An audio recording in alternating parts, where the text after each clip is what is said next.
What's up, everybody? Welcome to a Thursday edition of Morning Cup of Hockey presented by Bet365. Open an account with Bet365 today and bet on a huge range of markets. Whatever the moment, it's never ordinary at Bet365. So use our code NATION, NATION, in all caps. That's Colby Cohen. I'm Jonny Lazarus. Get out of the chat because I just saw what you said, and I don't want you to rattle me before the show even starts. We do have a lot to talk about today. We're going to talk about the three games that were on last night, but not in too much detail because we want to focus on the teams and each conference and the standings and which teams in the conferences that we think do have the best shot at making it, do have the best shot at selling, at buying at the deadline, with it being a little bit more than a week away. So a lot to get into. Jeremiah is attacking me already, and I thought we were going to make up this morning, but I guess not. Colby, where do you want to start this morning? Well, I mean, I gave you a lot. I watched the entire Winnipeg-Ottawa game. Maybe I watched 90% of it. I flipped over to the other game once that game got a little bit loose late. Look, Winnipeg is a good hockey team, and I know we wanted to try to get someone from Winnipeg. I think you had someone in mind that you wanted to bring on. Yeah, we weren't able to get him on here. For the Jets. Yeah, he is good. I've done stuff with him on DFO Live, but is it fair that I am still hesitant about the Jets? Like, as good as they were last night, and man, every facet of their game last night was good. The way they got back on the puck, the way they break the puck out, that you watch the way they defend the neutral zone. Like, I was actually pretty glad the broadcast showed a couple of different plays where Morrissey, rather than backing into the red line and giving the red line up, he just pivots and he plays defense moving forward. And he doesn't even give teams the red line. Like, he's so confident in his feet. And then you just look at the way their forwards constantly get above the puck. You see how they swarm on their forecheck. They create so many offensive opportunities for themselves on just constantly hunting and reloading. I mean, even on Kyle Connor's goal, the fact he chased down 2 pucks on that shift where, you're talking about a shot or a broken play. He gets above the puck. He gets it down back behind the net. They continue their cycle. Like, they're just such a well-oiled machine. And Vic's doing a great job of getting to some of these offensive looks. Look, broken play. Kyle Connor's hungry to the puck. They win a puck battle. They regain body position. And within 2 seconds, that puck goes to the back of the net. This puck hits Ullmark. So you'd probably like to see him save it, although he was kind of swimming around the net. But yeah, he is. What's he doing? It's difficult to defend when you're just being swarmed and players are just constantly above the puck. And they play on the balls of their feet, Johnny. Like, they just are hungrier to get to pucks than it seems like everybody else, from other teams that they play. But having said all that, I still need to see them do it in the playoffs before I'm sitting here. Like, right now, I'm not ready to pick the Jets to go get to the Cup finals. Like, I have this hesitation and trepidation about them. I think that's totally fair. Right? Because everything that we are as hockey fans, like as fans, you trust the teams that get it done in the big moments, right? Like, that is how I think most of us operate. That's why nobody will ever believe in the Toronto Maple Leafs, because they don't do it when it matters. And I'm not even trying to take a shot at the Leafs, but that's just the truth. And the Jets, for the most part, have been that. They've also been similar. I mean, it's not as flashy or as sexy as Toronto, so we don't talk about it as much. But the Jets are a team that always seem to have a good regular season, and come playoff time, don't have a ton of success. I know they had that conference final run, I think, against Vegas the year they went to the Cup final that first year, 2018. I remember thinking back and watching the Jets saying, wow, they were really good back then. But this team, again, I know how players talk to media, but when the Jets were here in New York, I had a really good conversation with Nikolai Ehlers, and he said straight up, like, we flipped our mentality. And Tony D'Angelo made fun of me when he came on our show because I tweeted that day, remember, like, the Jets are all business at morning skate. Like, they're totally dialed in. No one laughing. I mean, you say stupid shit about that all the time. You're all about how, like, the vibes are. Like, that's but I think that's real. I'm around a lot of teams at morning skates, and so many teams, like, Some teams joke around, they're more hooting and hollering, and other teams are more businesslike. The Jets are very businesslike. Like, they were embarrassed last year in the playoffs, and Nikolai Ehlers like made that clear to me. He said in the offseason, we didn't need that, or we didn't feel that we needed a change in personnel. We felt that we needed a change in mentality. And you see it this year. Like, they're a team that came in with a chip on their shoulder, and they've done it consistently for the most part throughout the entire year. That said, there are other guys that have stepped up and really helped this team. Like Vic just said it in our private chat, but Gabe Velarde, was a guy last year who gets hurt halfway through the season, was on pace for a pretty strong year. He had 22 goals in 47 games last year. He's already got 26 goals this year, 54 points. He's playing on the top line. He's a big body that's a big impact on that team as well. Velarde's a tough son of a bitch to play against from the Winnipeg Jets games that I watched. 6'3", 216 pounds. Like, he's a guy that they were probably missing last year, in important moments. Like, that's something that they probably need. And again, we talk about the deadline coming up in a week. Like, you're the Jets, are you adding right now? Are you messing with it? Leave this up for a second, Vic, because I want to ask Johnny this question. You look at this forward group. Mm-hmm. I see a lot of balance, and I think Adam Lowry is about as good a third-line center as you could ask for in the game of hockey. Is there an area in this lineup that you think you could improve? Because go ahead. No, I don't know how legit I think Cole Perfetti is, to be honest. Yeah. Like I think you could upgrade your top six. Like, I like their bottom six, and I like Mason Appleton. I like Nino Niederreiter. Like, I like that line, which makes me wonder, like, where does Perfetti fit if he's not in the top six? But I also wonder if is Vlad Nemestikov, like, in a playoff series, is he going to win his matchups in whether, I don't know, is it Dallas? Is it Colorado? Like, how many teams are going to be better down the middle than them? And I'm just curious. Like, normally we have some Jets people. I see Jay Miller with us today. Yeah. I don't know if we have any other AJ. It looks like you must be a Jets guy based on your picture, but and I do agree with your comment, Zach. Like, I think Nemestikov is pretty underrated. If you said to me, like, you can pick one place to upgrade, I would probably look for somebody that I feel could play a little bit heavier on the second line with Ehlers and Nemestikov. Like, it's just a lighter line. Like, I think Nemestikov is a smart, responsible player, but I do think that they're light.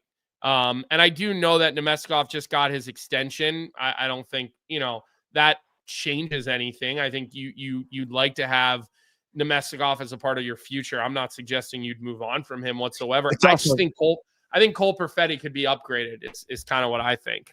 It's not such a long-term extension too. What, he signed 2 years? I think so. Yeah. 2 by 3.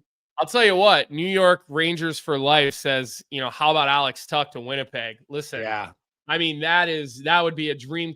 I could name, I don't know how many teams are going to, I could name 16 teams that could use Alex Tuch, right? I mean, he's a force of a power forward. Now, not a guy who's got a lot of playoff experience for obvious reasons. Where did he come from when he got traded? Was he in the Jack Eichel trade?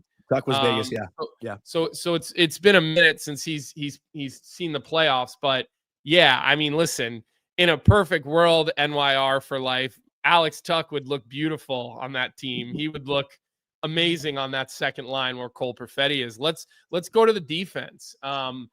What about the back end? Perfetti's signed this summer too, right? But he only signed for 2 years as well. He's young. He's RFA controlled. Like, I don't think you move off of the guy. But what about the back end? Like, you feel good? Is this a 4-round back end, Johnny? Is this a team, like, to me, they could use depth? I'll say this. Every time I was in Winnipeg to do a broadcast the last couple of years when I was with Chicago, Logan Stanley was always injured. Like, he was never in the lineup when we were there. I'd see him at pregame skate, like rehabbing and coming back, or maybe he'd be an extra, but I've never got to see Stanley play live. I think that I've only ever really had TV viewings of Logan Stanley. I know he's a massive human being, and I thought he was pretty good last night. I also thought Ottawa kind of sucked last night. Like I just didn't think Ottawa helped themselves a ton last night. But I think you could probably upgrade the right side, right? Like I think you go out and you find someone who could kind of fit in to this, back end. Maybe it's the third pair, because I feel pretty comfortable with the top four. I think the last pair is where you could use a little bit of depth. But if you could help your top four, why not? Like, I mean, again, I'm trying to be realistic. Like, how everybody wants to improve their top four. Everybody wants to improve their top six. That's not always like that's sometimes a little bit more of a wish list, right? They've got one first round pick. AJ's comment. Look at AJ's comment right here on the screen. I was just reading that too. Yeah, I mean, listen, I'm not as big of a hater of Jacob They love Trouba as a lot of people are. So I do like Sandberg, Jay. I'm with you on that. But I'm looking at their situation here from a cap standpoint. They've got a little under $3 million in cap space, but they've only got a first round pick this year, no second. They've got a third, no fourth. So they don't have a ton of draft capital to trade away from this year. Although I think if teams are smart, they'll try to get 2026 picks more than they'll try to get 2025 picks. I don't think this is a super deep draft. So that's kind of my feeling on Winnipeg, and watching that game, getting a full showing of them last night. Yeah, and I think one thing about their back end too is those bottom two pairs, the left side, Sandberg and Stanley, both have size. Those are big guys, tough guys to play against. Well, Sandberg can skate. But he's also huge. Sandberg is a very mobile guy for a defenseman that size. I mean, he is very, very mobile. So, what's your takeaway from Ottawa? I mean, I know they're missing a lot of guys right now, obviously, and they're missing their heart and soul. But do you think they're a team that finds their way into the playoffs? They've lost 5 in a row. I mean, this is a bad time of year to be losing chunks of games in a row. If we want to get into our teams in the that we think want to buy or sell, like for me, Ottawa is the team in the East right now that probably should buy the most, because they, for one, with everything surrounding Brady Tkachuk and the popularity after the Four Nations and the rumors from earlier this year, if there's one thing that they need to make a priority, it's keeping that guy happy and showing that they're committed to winning there. So if I'm Ottawa, I am looking to buy somebody to help this team make the playoffs, because everyone that watches hockey can agree we need Brady Tkachuk in the playoffs. Right. And Brady Tkachuk needs playoff experience, and this is the year where they're probably the closest. And I know Omar probably wasn't the first year that they're. That's what I'm saying. Yeah, and Omar wasn't his best last night, but he's good enough to get them on a run. For sure. They can win a few games in a row. I think if there's one team in the East right now that needs to buy, it is Ottawa, just to give their fans something, to give their captain something, and to give their group something, because the last 4 or 5 years in Ottawa has been miserable, and they haven't had anything to be positive about. And this year, the East is probably the most wide open it's been in 5 or so years, and they got to do it now. They have to. Yeah. Well, yes, but I mean, I'm just saying that's my one team I'm looking at to buy. Detroit's playing really well, and Ottawa's lost 5 in a row. Yeah. You would love to see them as they start heading towards a new rink. They have a new arena in the works in Ottawa. Yeah, but Detroit's playing well. I wouldn't say that means they need to buy. Like, they're playing good enough to get in as it is, and they just need to make the playoffs. They're not like, are we going to say the Red Wings don't want to run here? Like, I don't think they're. Well, are you saying Ottawa, if they buy one player, they're going to go on a run? No, but they just need to get into the playoffs. They need to make sure they get in. Mm-hmm. Like, Detroit's doing well enough to get in as it is. I'm saying Ottawa needs to make sure they find a way to get in alone. Yeah, but you say that pretty easily now, but in another 4 or 5 days, teams are going to start loading up, right? Teams are going to start making trades. So, yeah, playing good enough to get in today doesn't look like playing good enough to get in tomorrow. Like I think that's a little bit of a short-sighted viewpoint. Yeah, that's fair. When you're looking at them. Look, I'm gonna disagree with you on Ottawa, and I take Detroit. Like, I think Detroit is the team that really needs to buy and needs to get in. You've got Patrick Kane, who's kind of on, not kind of on, is a guy who's on the back nine, right? Yeah. They currently sit in a wild. I think they're 11 9-2-1 in their last 12 games. Like, I forget the exact numbers, but they're playing good. They've got a top 2 or 3 power play in the National Hockey League. They seem to be clicking on all cylinders. And Yzerman has never really pushed the chips in at the deadline. Every year, the last number of years, we kind of thought, all right, maybe he's going to go for it a little bit. Maybe he's going to go for it a little bit. And he's really sat back. I mean, again, like there's holes in this lineup, in my opinion, right? Like you need to go and you need to push your chips in here. You need to go out and get another center and push Comfort down to the third line. Let, Veleno and Mott, slug it out for that fourth spot. You've got the young guy in Soderblom and Berrigan who are again, like part of the Yzer plan. A lot of games in the American League, finally getting their opportunities in the NHL. So I think this is the group right here that needs help, right? I mean, Casper's been great. Lucas Raymond is probably one of the more underrated players in the National Hockey League. And I thought he actually had a pretty good Four Nations too. I thought Raymond stood out to me at times in that tournament. So it's good to see him when it's best on best, able to kind of step up to the plate and do a little bit more. So, that would be my team in the East that I think, needs it. And Sharma's saying, isn't JT Comfort done for the season? If that is the case, that would be even more of a reason. I didn't see that. I thought it was Cup. That would be complete news to me. So maybe Vic can look at that. I think he's confusing it with Andrew Kopp, but Andrew Kopp was announced the other day as done for the year. No, right? Exactly. Okay, so that's exactly what I thought. That's why I said Sharma's never wrong. Damn, -1 for Sharma. Yeah, never it's all right. But I saw a comment. I think it was from Matt Boss, saying that Ryan Lindgren would be a good target for the Red Wings. They need a defensive defenseman. Like, that'd be interesting to see Lindgren in that spot over there. I still can't believe Detroit just up and let Shane Gostisbehere. Yeah. And that's one that just, and for not a lot of money. That's the crazy thing. Like, Gostisbehere took more years and less dollars, and he's over the last 4 or 5 years since he got out of Philadelphia has just continued to outplay his contract. I was just laughing at that. There's a really good left-handed defenseman in New York. I think that'd be a great fit in Detroit. Yeah, I mean, listen, they need help on the back end too. Like, I'm looking around and I'm wondering, I've got Frank's trade targets board pulled up here. Maybe Connor Murphy is a good fit there. He's not the fastest player, but he's an upgrade. I mean, this third pair is a problem in a playoff series. I saw. I think Sharma said you can't win anything with Justin Hall. He's a punching bag anywhere he goes. Spoken like a true Toronto Maple Leafs fan. I could see Trent Frederick being a good fit for that lineup. I could see Connor Murphy being a good fit for that lineup. Maybe Brian Dumoulin, although he got injured the other day.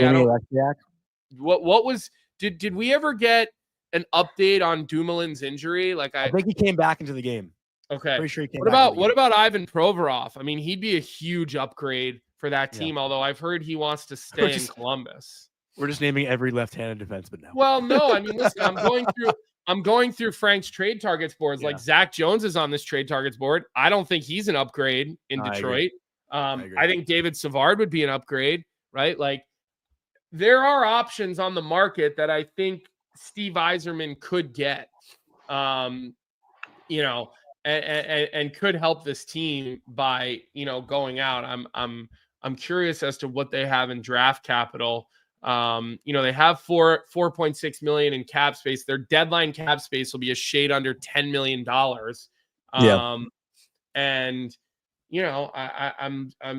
I think that they need to look at this. Petrie's a UFA. Albert Johansson's an RFA. Legason is a UFA. They need a bolster. They really do. And here's the thing. Like I see people saying, what about Ristolainen? I don't think Yzerman's going to pay that price. Like Yzerman's not going to go overpay. And I think, that would be it. Adam Kerr says Brandon Carlo. Listen, if Brandon Carlo is available, I mean, I'd put him on the Detroit Red Wings and I'd give him a contract extension. Like I like Brandon Carlo. I think he's been a punching bag in Boston like his whole career. I think he's a good player. I agree. Also, like the nicest guy I've ever talked to in my life. He's the nicest person ever. But Colby, you say that about a lot of people. All right, dude. I want to transition. But like, which one is the actual nicest person you've ever met? If you say that about a lot of people, well, yeah, I wouldn't think I would ever be on that list. I'm just saying you say that about everyone. Carlo is definitely up there. Do you think Carlo would be upset to know that you said that about like 6 other people? Like, do you feel like he might? So. No? Okay. No.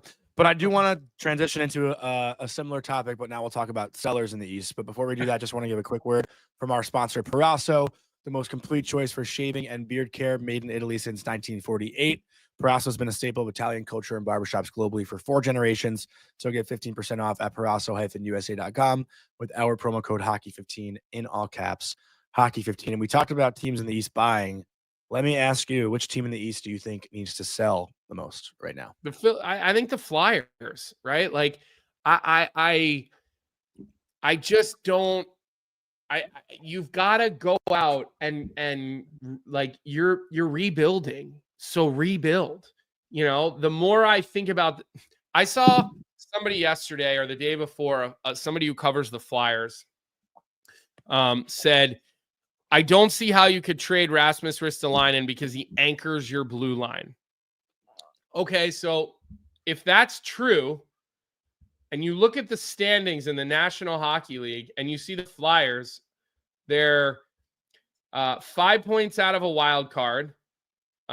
They've played more games than the 2 teams that sit in the wild card. They're let's see, overall in the league, the Philadelphia Flyers are 24th out of 32, right? So how are you going to sit here and look at me and honestly say that a guy is anchoring their blue line that's in 24th place, that continues year after year to not make the playoffs and finish somewhere between 20th and 25th?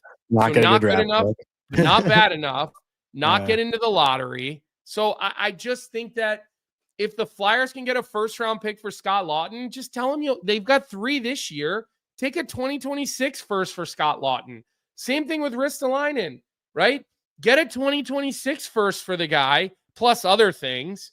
And now you'll have 3 first-round picks this year and 3 first-round picks next year, right? Mm-hmm. I mean, I just don't understand the argument from Flyers fans that so-and-so is really valuable to this team. Well, like, unfortunately, again, the team plays their asses off. Torts gets more out of more blood from this stone than anybody. But I just think the argument about Ristolainen anchoring their decor, or even Scott Laughton, anchoring their culture, like, yeah, they're probably, the culture thing with Laughton is true, but you're in 24th out of 32nd place. It's going to be another year where you draft like 12th overall, right? Or 8th or 9th overall. Yeah. Right? Like you're not getting that prized possession at the top. Very mid. Exactly. So also, I found it interesting too, like hearing from the Flyers players about how hurt they were. I wasn't surprised, but how hurt they were with the Frost and Farabee trade. Like, I know those 2 guys aren't necessarily the upper echelon players right now in the NHL, but for what that trade did to their room, like, it sounds. Listen, it's a close group of guys who have been together. Like, you think about this. Yeah. Forrester's a draft pick. Brink is a draft pick. Konechny's a draft pick. Laughton's a draft pick. Couturier is a draft pick. Mitchkov is new, but he's a draft pick. That's a lot of draft picks. Frost and Farabee were draft picks. These are guys who were in rookie camps, development camps, look at that first line. Training together in the summer. Put their decor up. It's the same for their decor, Vic. If you have the Flyers decor handy, like, okay, Cam York is a draft pick. Sanheim is a draft pick. Zamula is a draft pick. I will say this. The Flyers have done a great job getting their draft picks into the lineup, but Yeah. you wonder why the room is so tight, because these guys have been together since they were teenagers. So when you lose Frost and Farabee, who were beloved, right, who were regulars at the Phillies games and always at the Eagles games and out and about in the city and, members of the community, it is tough, but it doesn't mean they're not the right moves by Danny Briere. I think they're all the right moves, and I think he needs to continue. No, I agree. I think bringing in Kuzmenko, though, I was going to say, is so solid for Michkov. Like, not to make this about the Rangers, but I think that's where they went wrong with Capo Caco. Like, Caco didn't have a single Finnish teammate in his early years, and it's a struggle when you don't. What are you shaking your head? Yeah. Well, I think it's important for a guy that doesn't necessarily assimilate with the language or culture to have someone he can lean on, and that's the guy in Kuzmenko. Is that not why, or a big reason why they brought him in? To kind of they show had to take they brought him in because they had to take him back in that trade. He's got an expiring contract, and I would put money on the fact that he will not be there next year. So they brought him in for a few months as part of a trade because Calgary said, we need you to take this $5 million off of our books. Like, that's the only reason they brought him in, not because of Matvei Michkov. Right? Like, again, and your connection point to Caco, I think that's important for a young player. That's I just don't league, a new country, a new language. Yeah, no? I don't know, man. I don't. I'm not buying what you're selling on that. Like, I'm just not. Again, you also a Finnish player versus a Russian player. Like, I mean, the Finnish people come over here, they can speak English. Right? In Russia, they don't teach English. In Finland, they teach English. Capo Caco could barely speak English. Okay, I'm just letting you know that you go into a Finnish locker room like I did during my playing career. Yeah, everybody speaks English. Everybody. There were nobody in that locker room didn't speak English. Right? So, because that's not why Andrei Kuzmenko is. I was just looking for another reason of why he would have came to Philadelphia. Yeah, well, they've already got 2 Russian goaltenders in Philadelphia that can speak the language. They've got Slava, who is their former skills and skating coach, who they have around. So I just not buying. Point proven. Yeah. Fair enough. Okay. Fair enough. Okay. Well, the team that I was going to say that should sell actually in the East is the Rangers. I think you have to, if Fox and Miller are out, what? The Rangers, Will's Credia says the Rangers couldn't even develop a cold. That's pretty funny. That's pretty good. But for the Rangers, if Fox, it sounds like Fox is going to be out for a decent amount of time. He might return before the season does end. And Miller, there's no timeline on yet. But you have to look at this team right now and decide that they're not good enough this year and try to find a way to just build a competitive team for next season. I think you got to sell off the guys that are UFAs like Lindgren, Smith, Jimmy Vesey, and they could still be a little bit competitive, but you got to give the guys like Othman, Jones, Berard a chance to play a little bit this year and show what they can do.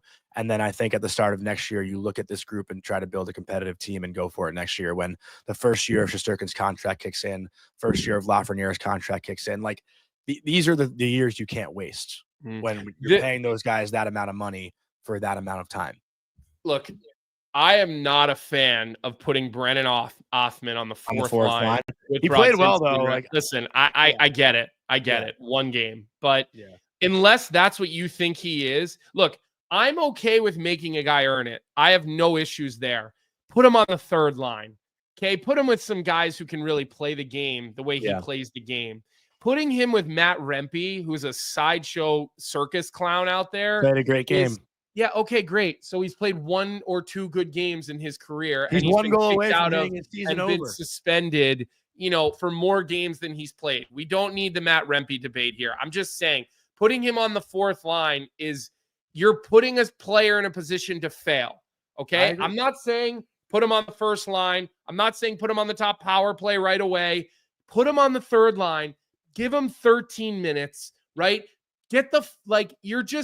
You're stunting a guy's growth by putting him with those 2 players in National Hockey, unless that's how you see him as an NHLer, which if you do, that's problematic, Yeah. right? And then because all we've ever heard is like they won't trade him, they won't give him up, like, you know, they've held up trades because of him. Whether that's true or not, who knows?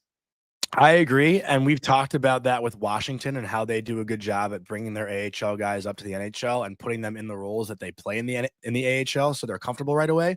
Like we Who's the talked about kid that. from Western Michigan that just Ethan Frank? Frank. You don't We've see him on discussed a that. fourth line. We've discussed that. It's not a fourth liner. But the funniest thing about Offman, because everyone on Rangers Twitter had that same exact sentiment. Like, why are you putting Offman on the fourth line? It's pointless to throw him there with Brodzinski and Rempe. And I got to say, I've had a lot of interactions with Johnny Brodzinski's dad, Mike. He's very active on Twitter, kind of like Brett Pesci's dad. And Johnny Brodzinski had 2 goals, 1 assist. That line played great. And Mike Brodzinski was just dunking on everyone that was saying, putting Offman on with Brodzinski and Rempe is setting him up to fail. Like, it was so funny just watching him kind of celebrate that because they had a great game, those 3. They were the best line that whole night. And I saw you writing about that. I didn't watch that game. Yeah. There were so many games on that night, and that's good. But I'm thinking bigger picture here, man. Like, no, I fully agree with what you said.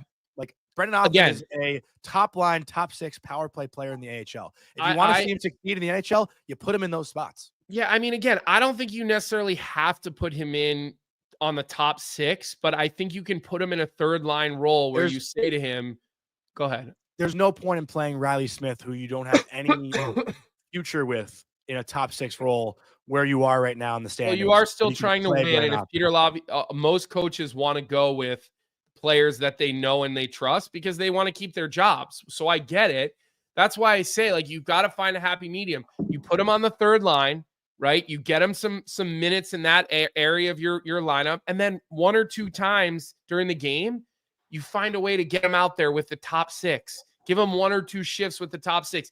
Get him. Maybe you throw him on the second power play, and you just give him a little bit of taste. Second power play doesn't even get time. Yeah, I get it, but you know, the first power play has not been nearly as good as it's been over the last number of years. Yeah. So, you know, maybe they do need to think about giving some minutes to that second unit. But I just thought that I was a little head scratching. Like, again, I get it from Peter Laviolette's standpoint. He's coaching for his job. Yeah, he wants to go with what's familiar. But I'm as the Capitals fans in our chat are saying, that's what stunted him last year. You know, he held back the guys like McMichael and Protas. He was playing the older veteran players and not giving the younger guys ice time. Like, that's Jeremiah saying it right here too. And that's what he got scolded for last year in Washington. I remember reading all the articles about Laviolette not giving younger guys a chance. Mm-hmm. Listen, there are coaches like that. Claude Julien was like that. Let me tell you something. Brad Marchand was a fourth liner his first 40 games in the National Hockey League.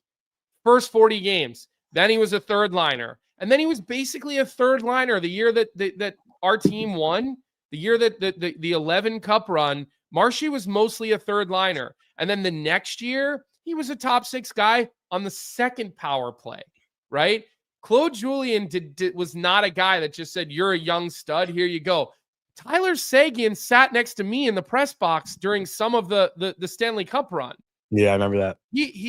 He didn't find his way into being a regular in the playoffs until didn't he get thrown in and score 2 goals in like one game against I believe it was against Tampa in the conference finals, but that was after that dangle and that was after Horty got hurt, or no, Horty got hurt in the finals by Aaron Rome. Yeah, that might have been the finals when Horty got knocked out, but somebody got injured up front and they threw Segs in and he went off and had that 2-goal game and then stayed in. But, you know, my point just being, like, there are coaches like that. There are coaches that are known for not trusting young players. And look, when the leash is as short as NHL coaches' leashes have gotten, can't really blame them. So I will say this. I agree with you that I think the Rangers, like, to me, they do not look remotely close to being a cup team. So I don't think that they'll be sellers by any stretch of an imagination, because that would be an admission of we fucked up so bad. Well, this is an excuse though. Fox and Miller are out. It gives them the out. It's giving them the out. Yeah. All right, let's go to the West. Let's go West here. Let's talk about our teams in the West that we think, you know, need to be buyers and sellers, and I'll let you go first. You want to do buyer first? Go ahead. So this is back to Johnny vibes. You know, the team I bet on before the season started accidentally put $1,000, meant to put $100, and FanDuel locked me into it, and I just wrote it out all year. and that is the Utah Hockey Club. They've been playing well. I watched their game the other night against Chicago. Granted, Chicago is Chicago, but the Utah Hockey Club looked pretty good, and they got a lot of talent up front. Obviously Clayton Keller's had a great year. Michelli is like a very underrated player as well over in Utah. He's a sneaky little skill guy. Short lefty up front. Logan Cooley's had a solid year, but I think the biggest thing for Utah right now, obviously it's the first year of their franchise. You kind of just got to give the fans like that, we're here to win kind of mentality, right? Like I think they've shown up.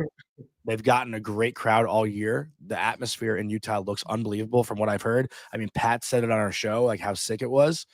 And for them to sneak in, I think it'd be awesome. So if I'm Utah right now, I'm looking at them to be a buyer.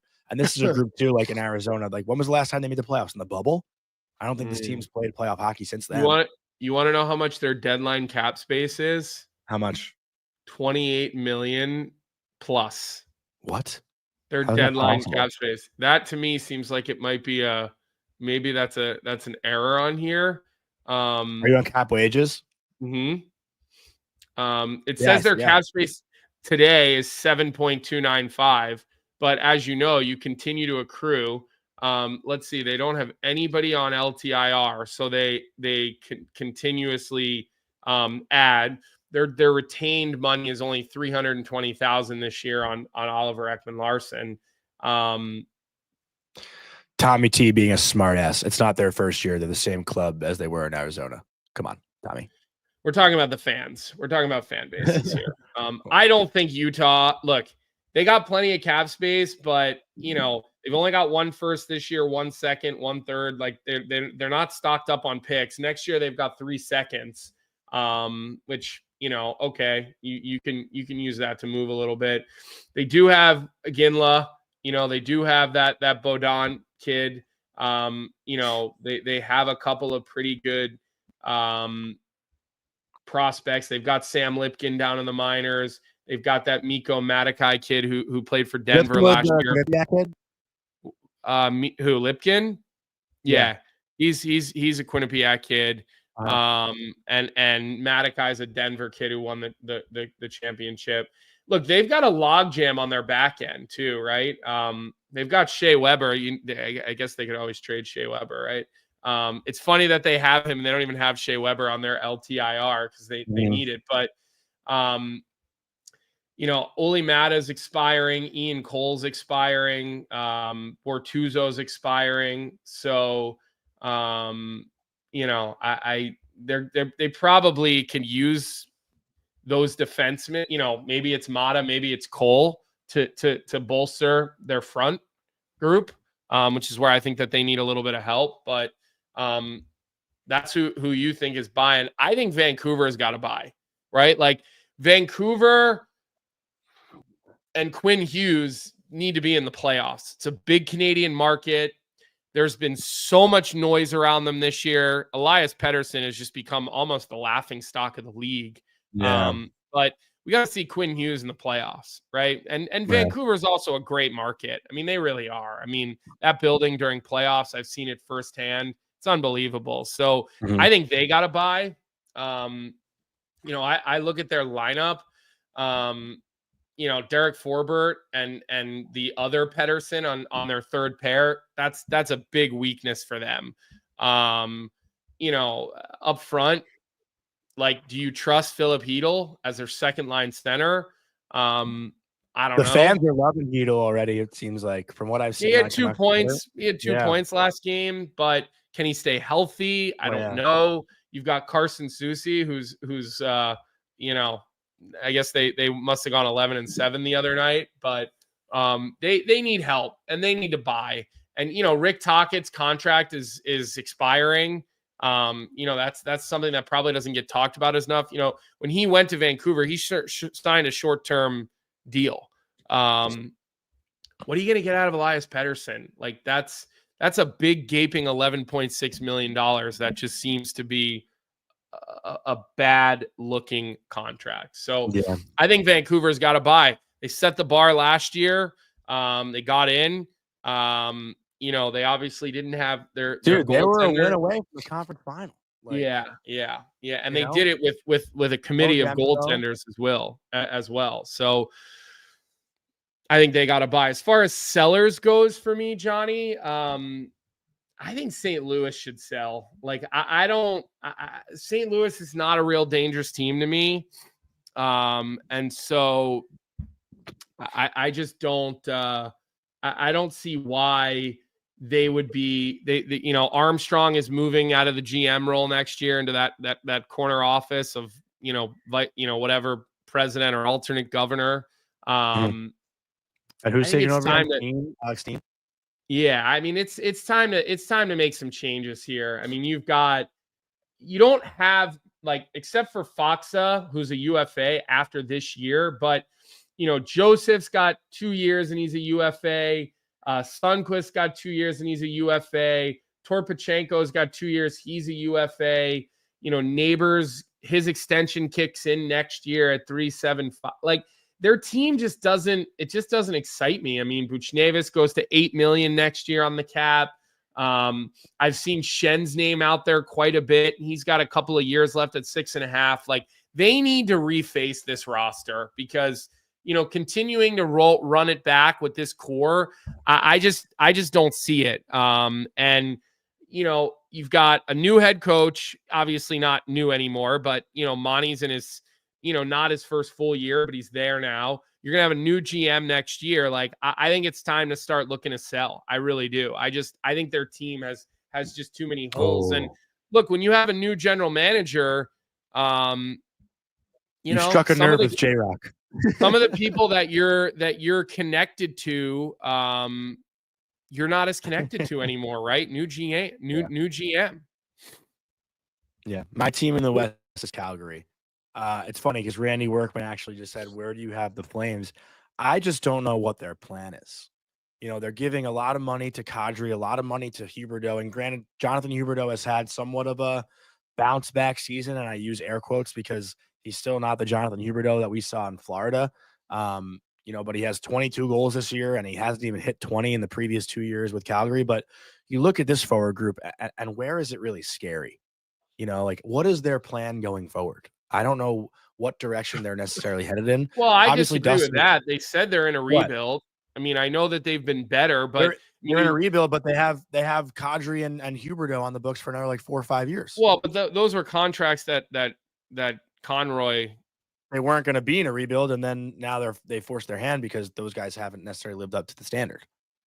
Well, listen, The I plan think wasn't a rebuild, but what? I I think think I think they should try to move Kadri or they should try to move one of those 2 guys. yeah. Well, there was talk about Anderson moving. There's been talk about Yeah. Kadri moving, but they're sniffing around the playoffs. I mean, again, Canadian markets getting into the playoffs. It's a harder. It's a bigger deal than if you're here and you don't get in. It's just a Yeah. bigger deal. I Well, I agree personally with think Josh for Calgary's life, but buying. Kadri could bring a lot back at the deadline.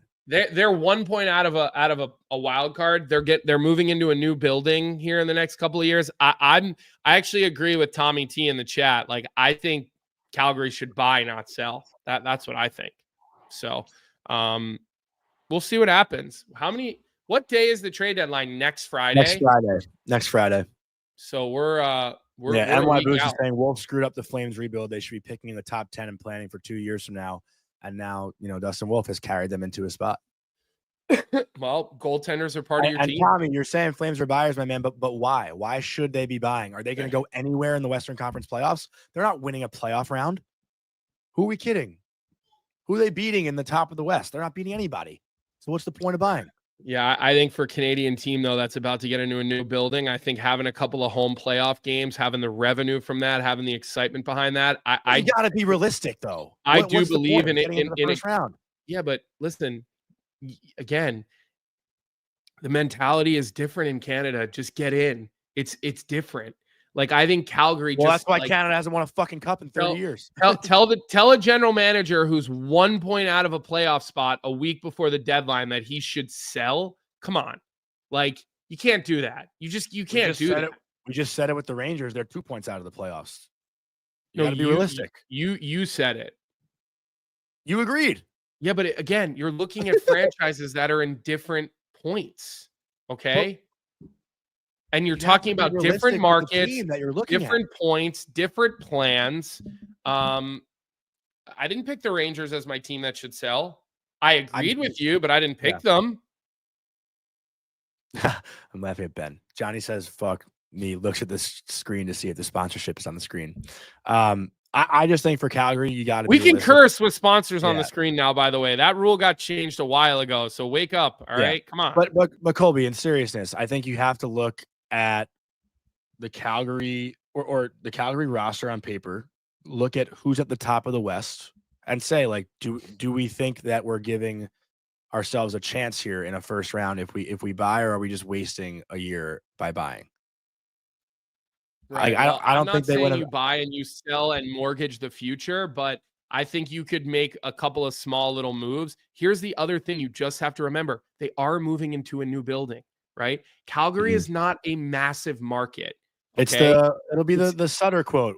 it's a It's 10 extra days or 8 extra days or whatever. What was that quote he had a couple years Yeah, ago? but I'm just saying it's revenue for home games. It's excitement for people in Calgary. They are getting a new building. There was a lot of fighting happening within the city of who was going to pay for that building. Was it the taxpayers? Was it the owners? Like there Yeah. are other things, in my opinion, that go to play here. I don't think Calgary should sell based on the position that they've put them in. I think that gives the wrong message to the locker room for a team that has greatly overachieved. You know, Yeah. the Rangers, they've greatly underachieved. They've been a laughing stock this year. Yeah. Calgary has been one of the darlings and stories of the league this year. I think all that stuff is factored in. I think Is This Better makes a good point, though. Teams that never make the playoffs, buying because they are close is why they never make the playoffs. Are we saying Calgary never makes the playoffs? No. But like I'm saying in general, like the Islanders have floated around the playoff spot the last few years, and they, make a deadline move or whatever, or they just kind of want to make the playoffs. But where does that get them? Where does it get you? Um, Minnesota, like another team, they haven't made big deadline moves, but they've been around the playoff spot. They get in. Where does it get them? mhm. You Well, know? tell that to their owner who gets home playoff games, and tell that to their spreadsheets when they have a business to run and they get money for more gate concessions, more ticket sales, more Mhm. TV revenue, all of the above from making the playoffs. So again, we're looking at it from one side of the coin, but it's more than just one side here. Like there are two sides, to this coin. So look, spirited debate. Yeah. We're gonna find out if they're buyers or sellers here in the next week. So, we're close to finding that out. We'll obviously have a lot of coverage next week and be talking a lot about this week or this coming week about trades and the trade deadline. Neil, I see your comment, and I will tell you I resent that comment. By the way, that's not a nice comparison. That's not a nice nickname. Not that guy is a special type of prick. And while I know that word has probably been used to describe me on more than one Yeah. occasion, Watch the language. Johnny Red's watching with his grandchildren. We don't want to. okay, I'm sorry, but Yeah. that was a low blow, Neil. That's all I'll have to say. All right, I know I can be a lot of things, but that was a low blow. So, anyways, let's get to Out West Worst Team of the Week here, Johnny, and let's keep moving through. Yeah, so obviously you guys know before we do our Out West Worst Team of the Week, which we haven't done in the previous weeks just because of Four Nations, we want to give the chat a chance to give their opinion. So, chat, as I read this little ad here, give us your Out West Worst Team of the Week. And guys and girls, spring is coming, and that means cool mornings and crisp evenings. The perfect time for the Zakara Performance Hoodie from Out West, designed for comfort, durability, and performance. This isn't just any hoodie. Colby and I are both wearing ours right now. It's built to move with you, whether you're hitting the trail, setting up camp, or just kicking back in style. Lightweight, yet warm, breathable, yet cozy. The Zakara Performance Hoodie is your go-to for spring adventures. Don't get caught in the cold. Grab yours today at outwest.us and save 15% on your first order with our code Cuppa, CUPPA. That's CUPPA, all caps, at outwest.us. Out West, every game needs an outlaw. And our Out West Worst Team of the Week, since returning from Four Nations, is none other. Let me just see the chat quick. I'm not looking at. There's a lot of people who have picked our Out West Worst Team of the week. So our Out West Worst Team of the week is none other than the Edmonton Oilers, who have lost all 3 of their games, outscored 17-7. Connor McDavid -7 with 0 even strength points in 3 games. Fans upset that they keep scratching Jeff Skinner, and they desperately need to make a move at the deadline for a defenseman. Ryan Lindgren, come on down. You're an Edmonton Oiler. Here you go again, selling Ryan Lindgren off. Yeah, what do we think? I mean, are you going to tell him next time you're in the locker room that you've traded him 7 times in the last, I don't know, 3 shows? He's been having a lot of those conversations. I think an article came out yesterday with Vince Mercogliano about like where he's at mentally with all the trade talk and stuff. But no, I will probably not tell him that because I'm a coward. Okay, at least you can admit that you're a coward. Yeah. All right. What do we have for to admit my stuff? Too quick, actually. It's you're too quick to I know who I am. I know. Who I am. What are we thinking Bet365 today, Johnny? Well, Vic doesn't have the graphic ready. I don't think he's been on the money all day today, but I don't know if he has the graphic ready. And well, that's because he's been distracted by everything else. But our bet of the night, for some reason, I saw this line this morning. The Winnipeg Jets, playing the second leg of a back-to-back tonight in Nashville, are only -125, which is ridiculous for a team that's on an 11-game heater going against a team that's a total disaster in Nashville who can't score a goal. They have 3 goals in their last 3 games. They just lost to Florida 4-1. They got shut out by the Devils the game before that. All 3 games that they've played since break have been on home ice. They beat Colorado 2-1. That's a fluky one, though. So we're taking Winnipeg to keep this winning streak going, getting it to 12 and beating the Nashville Predators on their home ice. My bet hit yesterday with ease. Colorado dominated the Devils yesterday. And I see a lot of Devils fans now jumping ship saying, we're not good enough. We need to make some trades. Like, that's a team we didn't even get to today is the Devils. Colorado, man, like, I've said it. They were my Cup pick winner, what, a month ago, 2 months ago? I said it.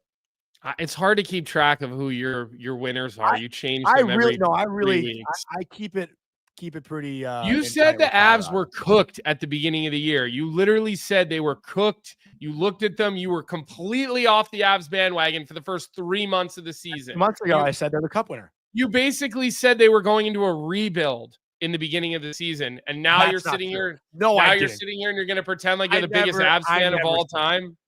I am the biggest Avs fan of all time. My 2 favorite teams played last night, the Avs and the Devils. Hey, Vic, how's that Mackenzie Blackwood contract look now, you clown? Idiot. Mackenzie Blackwood has been awesome for that team.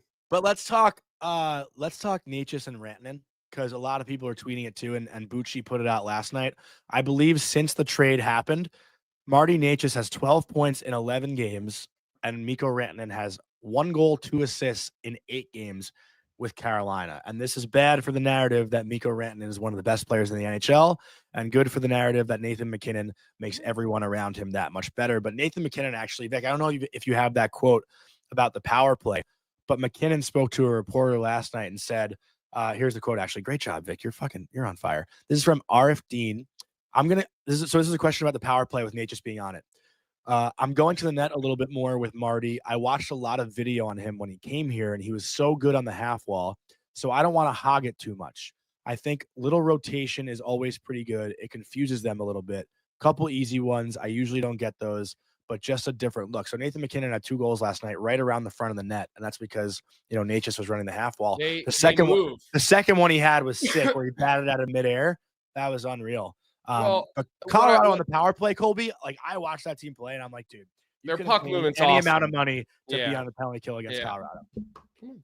So I think the fact that they now are running kind of this low half wall and then high half, like right now, pause it, Vic.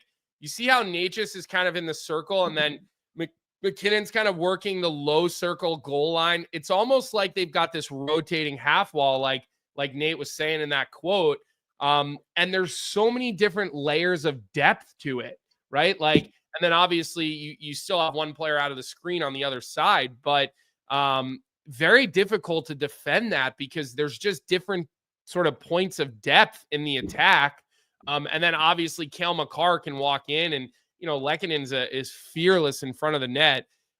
We will have to call our friend Frank Saravalli out, who came on here and said, These guys aren't going to be able to play together. Now, I disagreed with him right then and there on the show when he said that. And he definitely didn't watch the Rangers Avs game that day because that first game he hadn't seen that. Obviously, so I think he was coaching his kids' games, but I think I saw Drager's report that Rantanen doesn't even want to talk about a contract extension in Carolina. Like apparently he's not.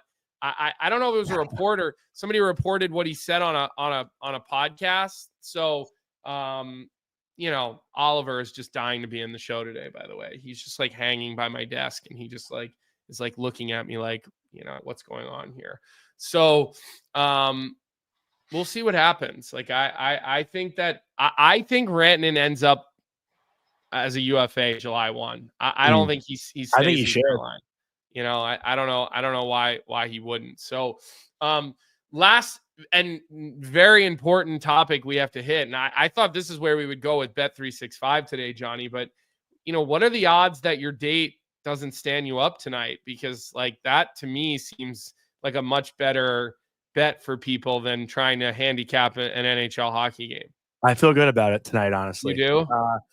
There has been a little bit of buildup, like we started talking 2 weeks ago. Not sure if you caught my Instagram post yesterday, but I got a couple good clicks for that one. Maybe that the one where your roommate took the photos. Yeah, I was cracking up with that.